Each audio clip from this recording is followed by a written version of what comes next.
Hello, everyone. Welcome back to a very special episode of Uncanny Treks. We are finally putting our penguin coverage to bed. We are taking it out back to the barn and we are shooting it. We are burying it. We are getting over it. This is Uncanny Treks. I am Bob in Cascadia.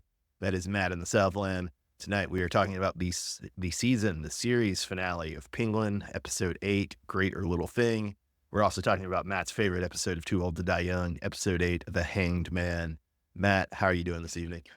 Bob, I had to wash my eyes out with bleach after watching Hanged Man. How about Greater Little Thing? Did you need to bleach your eyes for that one too? Greater little thing, Bob, we'll have to talk about. That's going to be a lot of discussion going on there. Hanged Man, folks, if you're watching The Penguin and you're listening to our coverage because you like to hear us talk about it, The Hanged Man may not. I almost tapped out.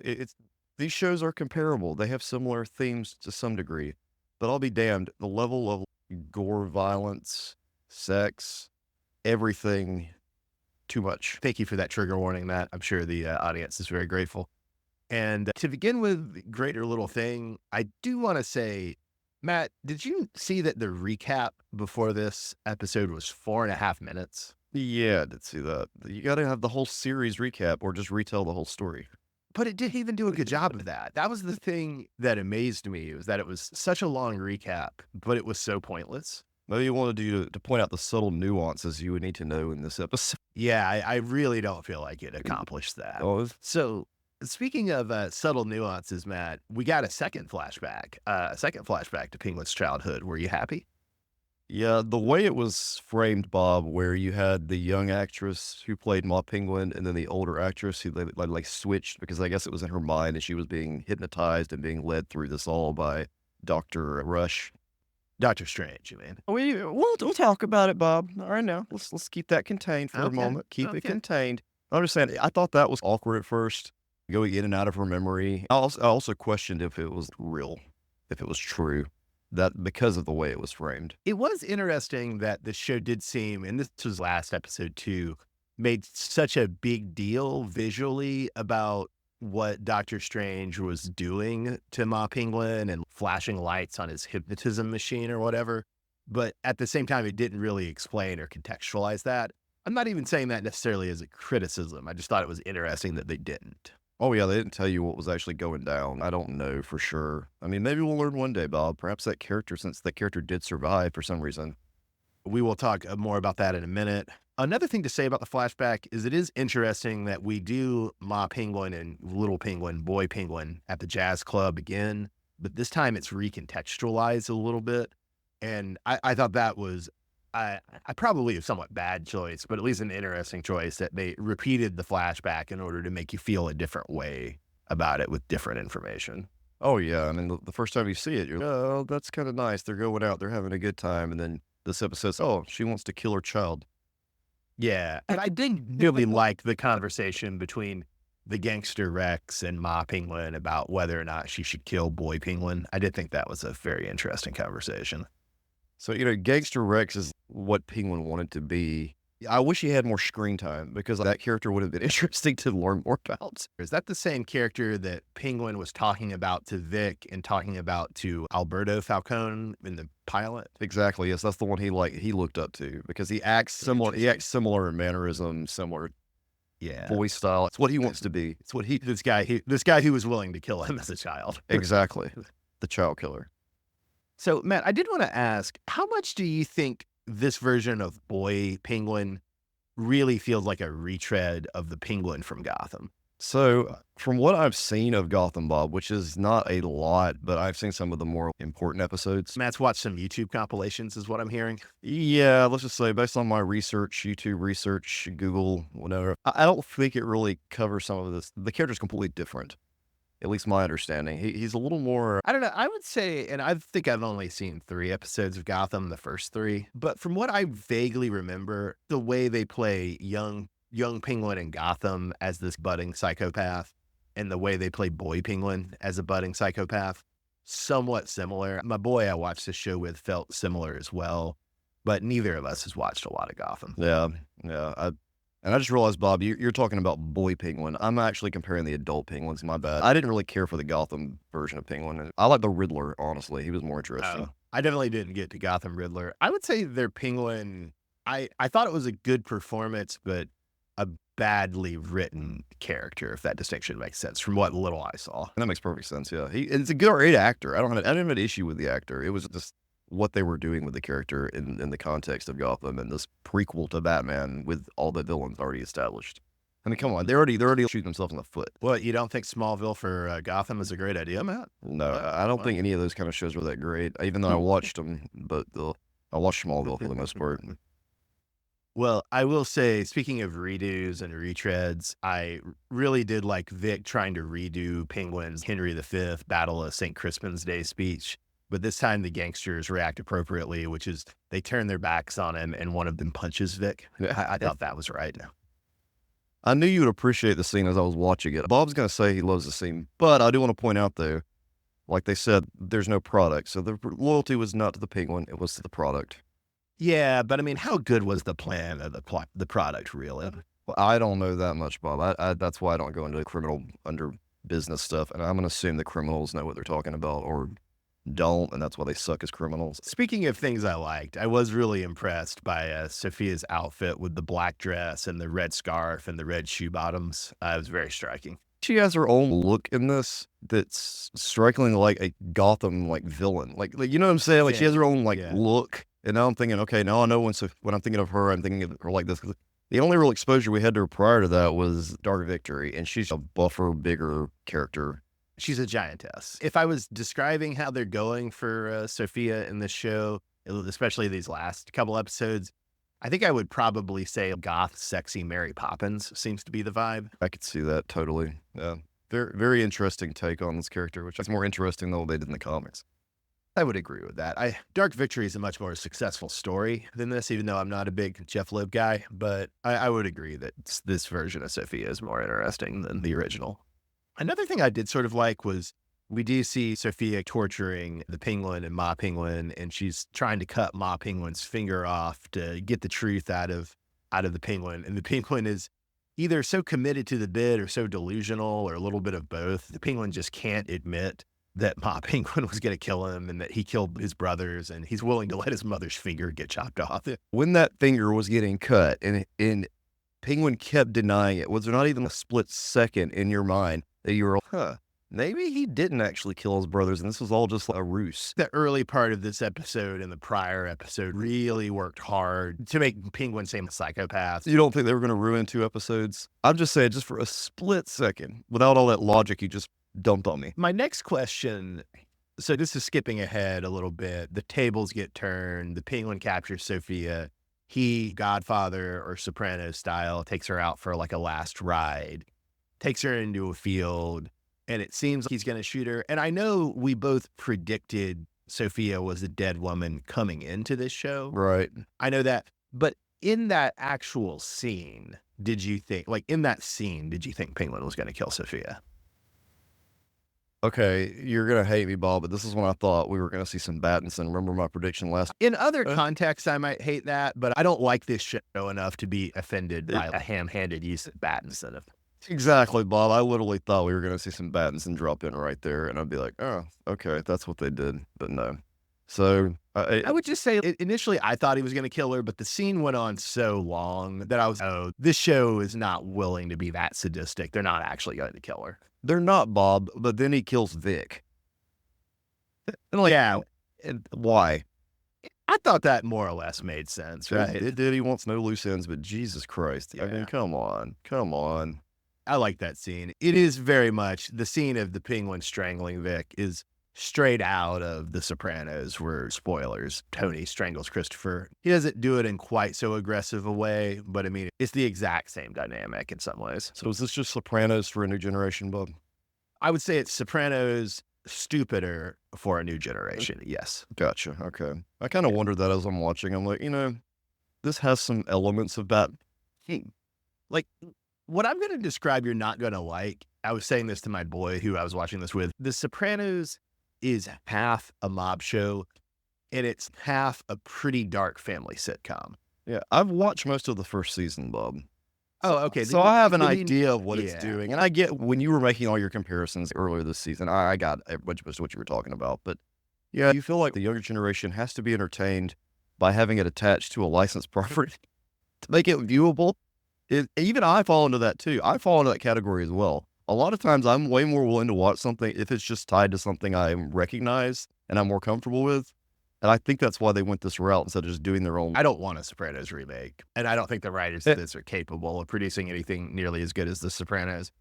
Some of it, I think, is just the way that Hollywood and the TV industry has gotten really risk averse, and so they always want an established intellectual property, and that's especially true as budgets have gone up.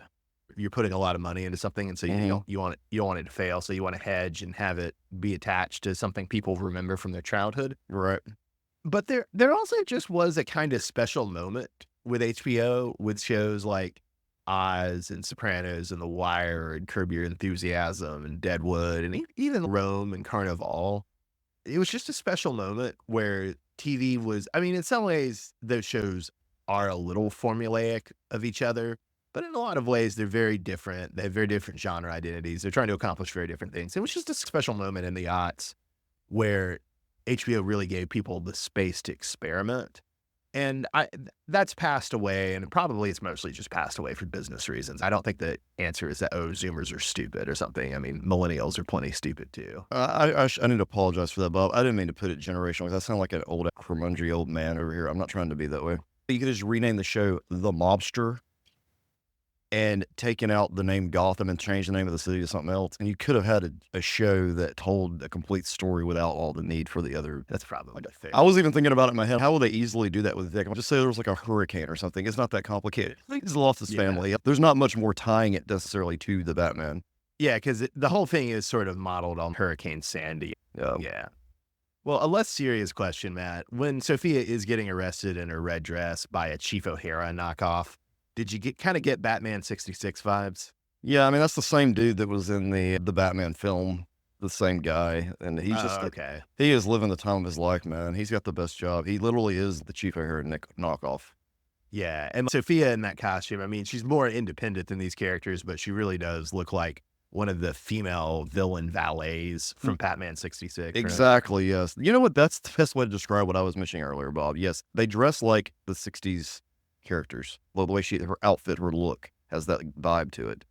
Almost Harley Quinn too, a little bit, but I didn't want to say Okay. that. I didn't want to Yeah. say that because I didn't want to like even throw that out. Like, No, you're not wrong. yeah. You're not wrong. I mean, that's definitely what the idea for Harley Quinn was, is, oh, what if the Joker's valet or one of the Joker's valets from the show was a real character? So, Matt, I missed this, but apparently when we see Penguin meet with his guy in the city council room, there's owls in the city council room. Yeah, Bob. The chairs, they're the shape of owls, the way the tops of them are, and then there's a print on the chair that has owl print.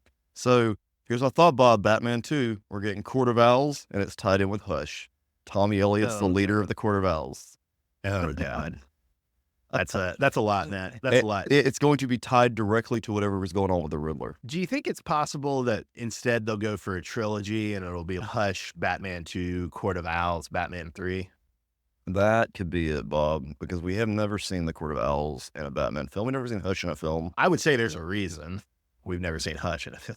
Now, Riddler Bob's the other case here. Riddler, of course, we saw Jim Carrey, but then the Riddler here in the Batman, completely different characterization of not the fun character that I loved as a kid and the interesting character. This was what you described as it was Hush. What was Hush? So we're going to get the same villain if we get Hush again. If it does play out like I predicted, if it's Hush for Batman 2 and Court of Owls for Batman 3, I will not see Batman 2, but I will see Batman 3. I would like to know how they would do the Court of Owls if they're going to go the eternal route, or if they're going to try to make it more like they did with Batman Begins and Ra's al Ghul or Raz al Ghul in their case. Because you never know, did he or did he not have a Lazarus pit? What was this? What was you never knew. Well, the shadows work by misdirection, man. Correct, Bob. So, Matt, did you find Ma Penguin being a vegetable? Is that a good end?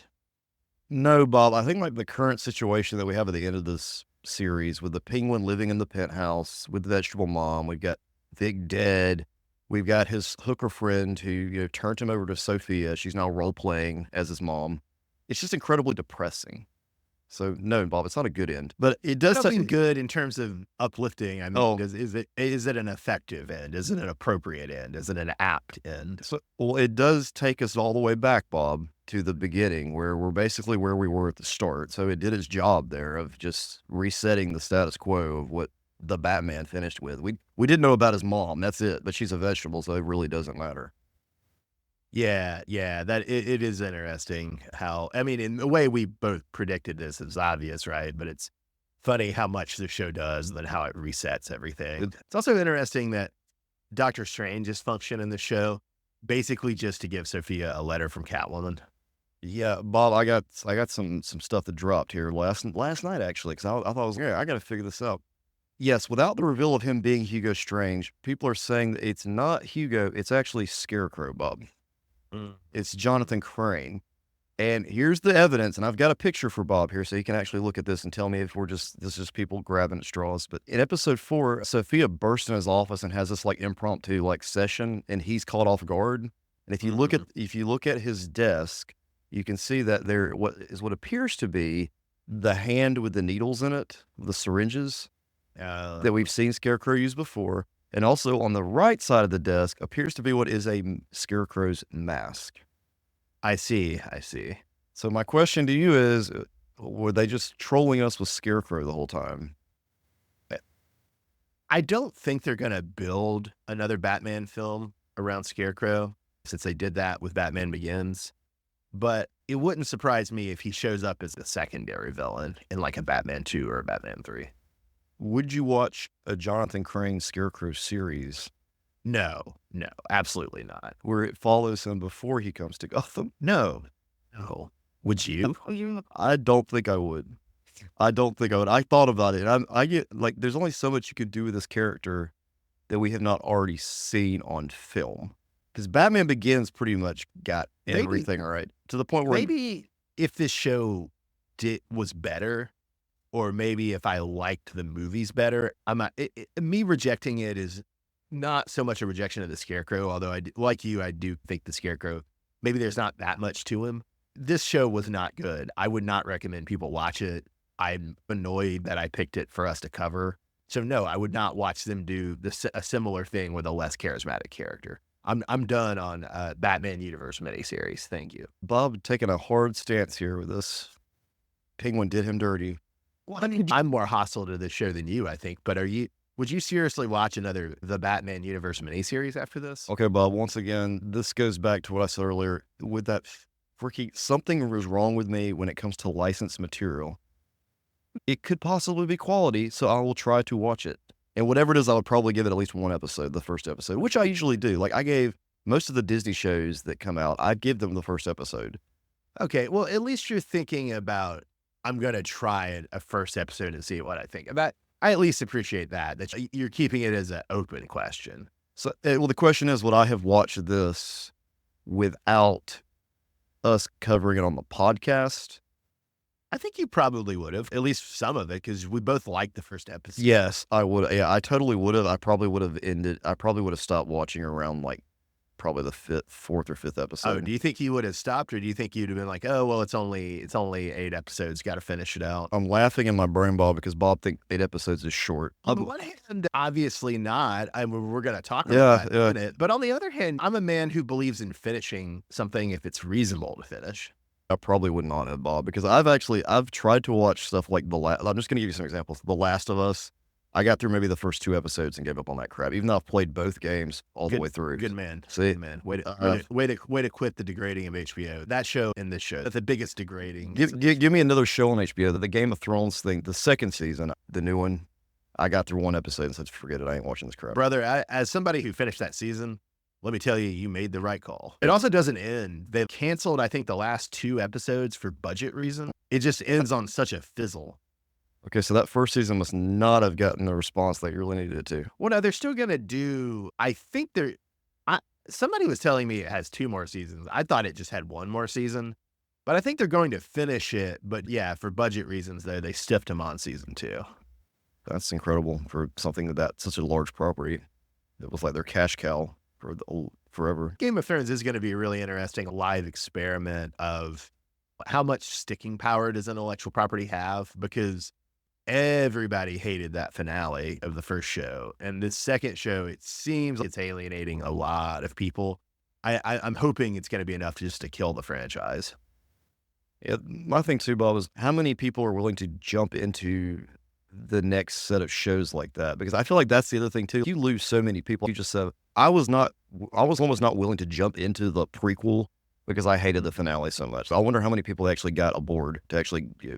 Yeah, I betrayed my principles by watching House of the Dragon, and I did too. I did too. Honestly, what's the guy? Matt Smith. He's the only reason I started watching the show because I like that guy. I was, yeah, it could be interesting. yeah, no, he's great. He's great. Yeah. He was our favorite thing about Morbius. You remember? Oh yeah, true, very true. Well, Matt, did you like the reveal of the Penguin's kink? Yeah, you mentioned, he has his sex worker role playing as his mom. Did it make you feel that this connects up nicely with Too Old to Die Young? Yeah, what a fascinating connection between the two shows, Bob. You knew this ahead of time or something. I'm psychic.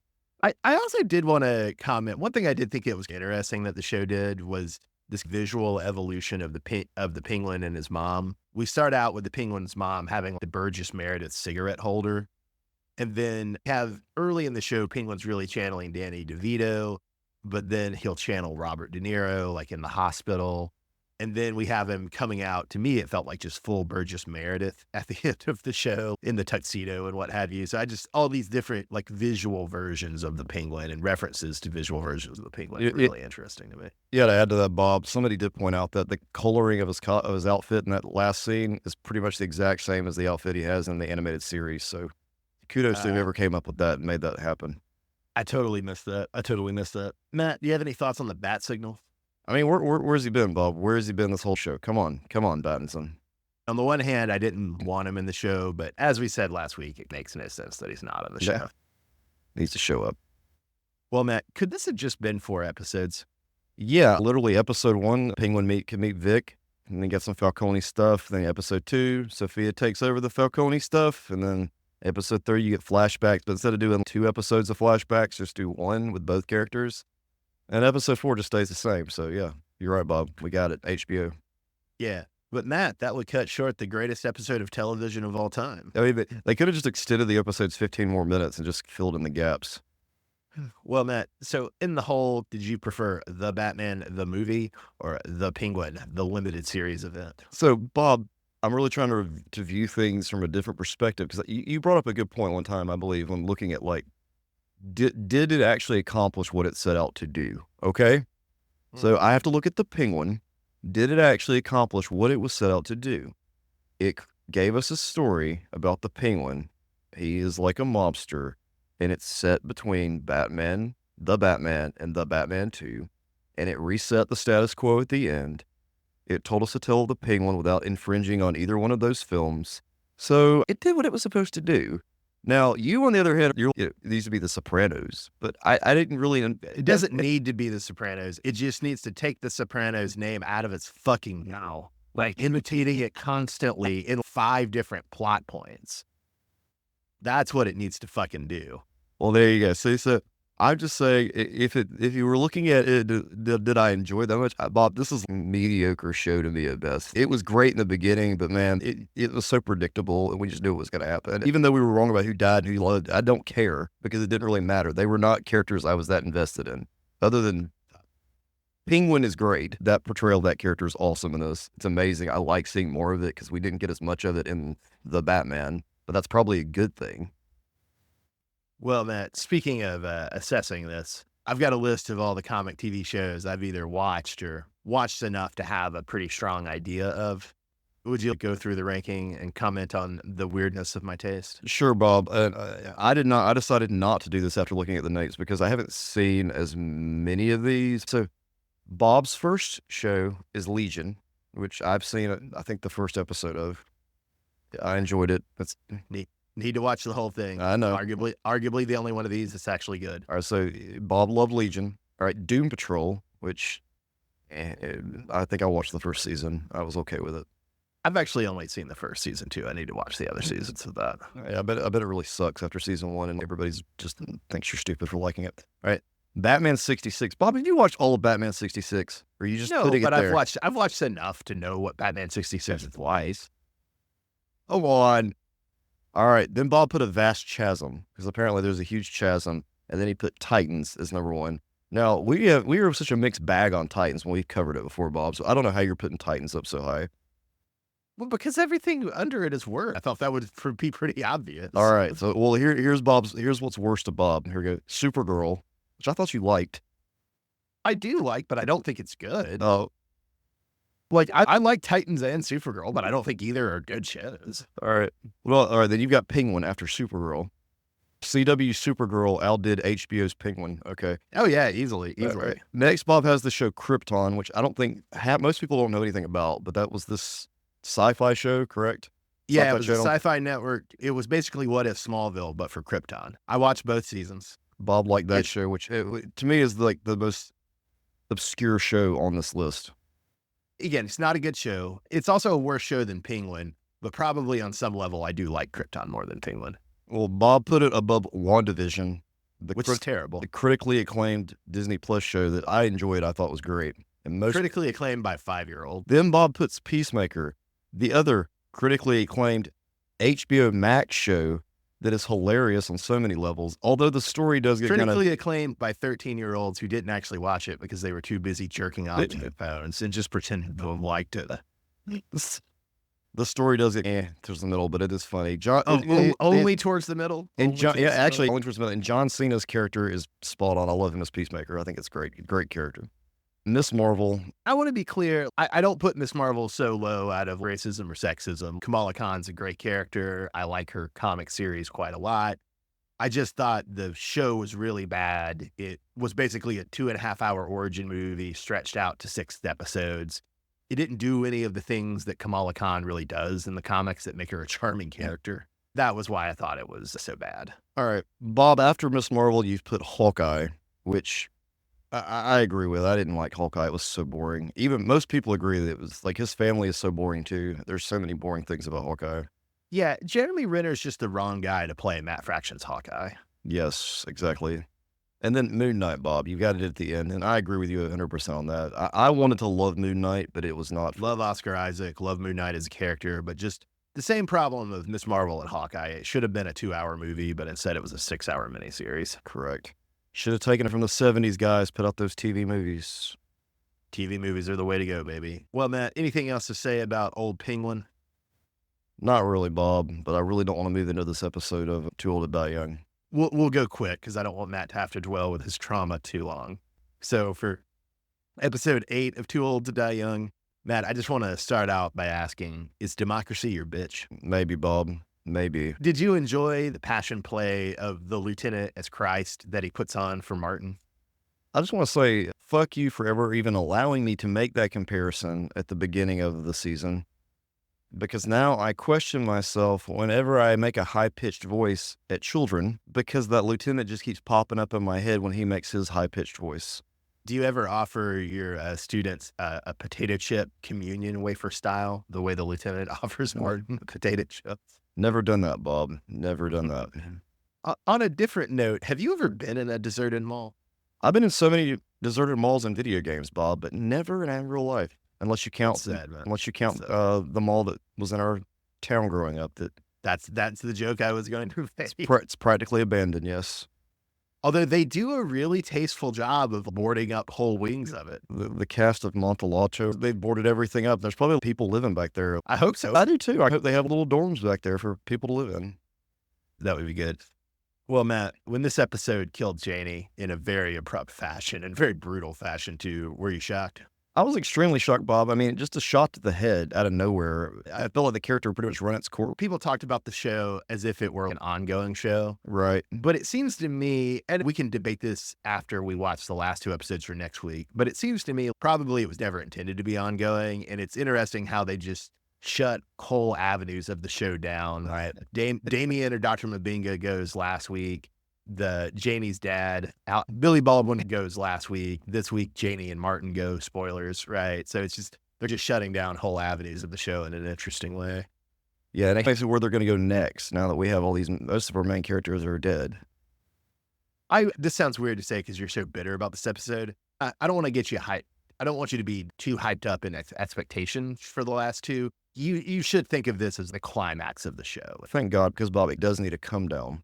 And I think maybe that was the intention with it, if you're explaining it to me this way. But I feel like it just has escalated in violence and awful things since the beginning, and it just keeps Yeah. going. And if it goes to that the next episode, I don't know what I'm gonna do. Well, Matt, I just had this vision that eventually when you break up with me and you break up with podcasting, I'm also going to stage a passion play with the lieutenant to talk about betrayal and take this cup from me and kiss you on the cheek, that sort of thing. Good passion play style.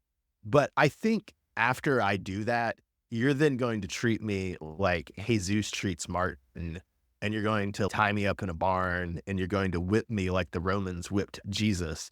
And it's all going to be because I made you watch this show. Bob, this is the most uncomfortable TV I've ever watched. That was just after the whipping. It's SpongeBob because it's awkward, and it goes on forever because this director, once again, Bob, every scene lingers for 20 minutes. It's just a quick thing. Like you see on any other TV show, it's, oh, there they are. Oh, what are they doing? Oh, what, no, what? And then it just slowly, you find out what's going on. And that's why it's so disturbing. That's the disturbing part.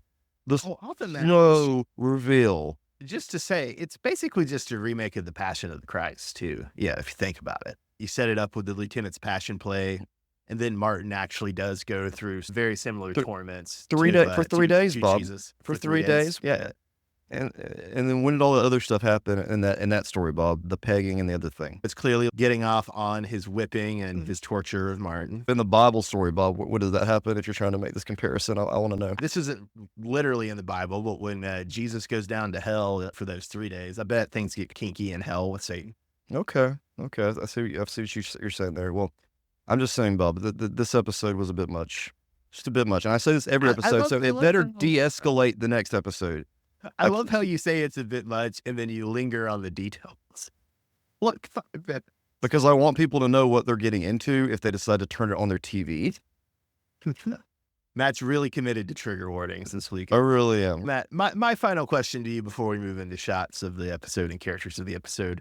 When you have the beheading and after the beheading, you hit the synthesizer as soundtrack, wah-wah effect, and then you have Eureka watching it in sunglasses. Did that really give you Kill Bill vibes? Oh, yeah, totally. It was so weird. You just watching, these people are insane. Just the amount of just violence. And they're just accepted. Two biggest film influences on this episode, Passion of the Christ and Kill Bill Volume 1. What was your shot of the episode? So there's a scene where after Martin is first kidnapped and they have tied him up in the stable and he's off screen to the right, but you can hear him. And there's this line of henchmen that are just like standing around taking turns kicking him. They're in line literally. And it was so weird. You said before, you're not always seeing all these things, but what's going on? You can just imagine how awful that is, just constantly getting kicked. For my shot of the episode, it was the shot I just described of Eureka's non-reaction shot as she stands against the stable wall, sunglasses on, while you got the wailing and the vibing and the resonating of the sound effects on the soundtrack. Excuse me. What's your character of the episode? Well, my character of the episode goes to Vigo for maybe having some sort of redeeming qualities as a character. I'm not quite sure. It may just be that they want me to be sympathetic because he's sick. I'm sure I'll find out he's done something way worse like in the next episode, so I'm trying not to get too connected to any characters. Yeah. I mean, we don't have a lot of characters left. It's just Vigo, John Hawkes, and Jenna Malone, and then it's Eureka and Jesus, right? Not too many left. That is correct. I'm going to have to give it to Jesus this episode, Matt. You got to admit, he looks pretty when he's whipping or beheading Martin or when he's getting domed by his lady. He looks good. For it, Bob. I'll write him a strongly worded fan letter. You should. All right. Well, this has been Penguin versus Too Old to Die Young. We have finished the Penguin, but Matt's ordeal is not finished. Join us next week when we discuss the final 2 episodes of Too Old to Die Young. And we finally free Matt from this curse. He finally, Last Supper style, passes this cup. Join us next week. I'm Bob in Cascadia. That's Matt in the Southland. Thanks for listening.